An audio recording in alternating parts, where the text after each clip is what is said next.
Europe 1, il est 6h53. Thomas Soto. L'un s'appelle Lucas, l'autre Laura. Lucas et Laura ont 6 mois, ils sont jumeaux, ils sont brésiliens, sauf que l'une est née microcéphale à cause du virus Zika, l'autre est en parfaite santé. Bonjour Dr Kierzek. Bonjour Thomas. Déjà, comment est-ce possible? Comment Laura peut être contaminée et pas Lucas? Alors, ce sont de faux jumeaux, bien sûr. Il y a un garçon et une fille, ce sont des jumeaux hétérozygotes. Et c'est pas le premier cas de jumeaux discordants, un contaminé et l'autre qui n'est pas contaminé. Il y a eu aussi des cas de vraies jumelles, donc des homozygotes, qui étaient toutes les deux contaminées.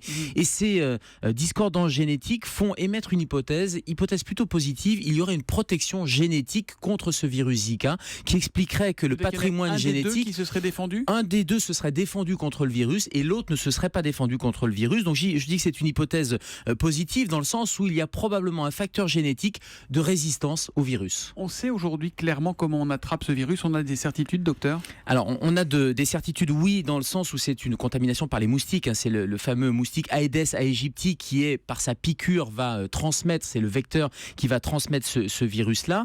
Et puis il y a une possibilité, et là c'est une probabilité, une forte probabilité de transmission par voie sexuelle aussi. En tout cas, la piqûre de moustique, c'est le vecteur qui est certain. Est-ce qu'on connaît maintenant les conséquences de Zika? Les conséquences, oui, il y a 2 complications qui sont majeures. Il faut quand même le rappeler et rassurer dans le sens où 80% des cas de contamination sont asymptomatiques. C'est une forme de grippe avec des symptômes qui vont passer très rapidement entre 3 et 12 jours avec une fièvre, éventuellement des douleurs musculaires, mais donc il y a 2 complications.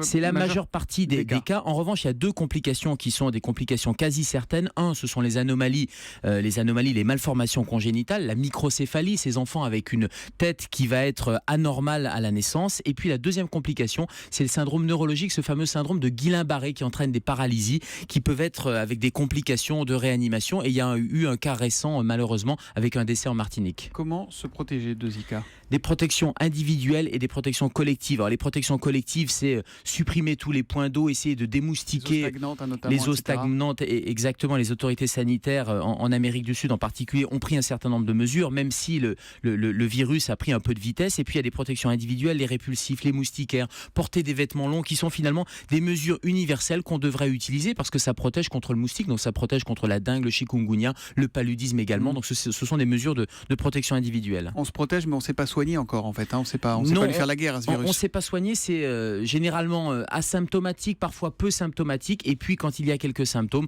ce sont des mesures de surveillance. Il y a eu un cas, je le disais malheureusement, un décès en Martinique. Il faut consulter entre 3 et 12 jours après un retour d'un pays endémique. Il faut consulter rapidement de façon à dépister ces complications. Et bien justement, où en est-on de cette épidémie? On peut parler d'épidémie d'ailleurs ou pas?